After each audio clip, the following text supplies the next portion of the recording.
এক ছোট্ট মেয়ে একটি আম পাড়তে চাইছিল, কিন্তু কিছুতেই নাগাল পাচ্ছিল না। তাই সে মন্দিরের একটি শিবলিঙ্গের উপর চড়ে উঠল। আম পাড়ার চেষ্টায় সে অসাবধানতাবশত তার গায়ের ঘাম আর গাছের কিছু পাতা শিবলিঙ্গের উপর পড়ল, যা হয়ে ওঠে তার শুদ্ধতম পূজা। কিন্তু গ্রামবাসী এই দৃশ্য দেখে তাকে বকা দেওয়ায় মেয়েটি কাঁদতে শুরু করলো।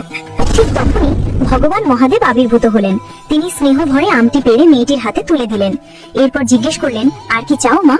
মেয়েটি তখন সরলভাবে শুধু তার বাবাকে চাইল, যে অনেক বছর ধরে নিখোঁজ। মহাদেব হেসে বললেন, তুমি বিশ্বাস রাখো, বাড়ি যাও, তোমার বাবা অবশ্যই ফিরবে। মেয়েটি বাড়ি ফিরে মাকে সব কথা জানাতেই মা কান্নায় ভেঙে পড়লেন, কারণ এত বছর পর বাবা আর ফিরবে না।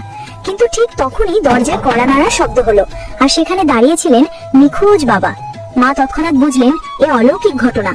একরত্তি মেয়ের নিষ্পাপ বিশ্বাস আর ভক্তির জোরে স্বয়ং মহাদেবের আশীর্বাদেই তার বাবা ফিরে এসেছেন, কারণ শিবের কৃপা শুদ্ধ হৃদয়ের ডাক কখনোই ফেরান না।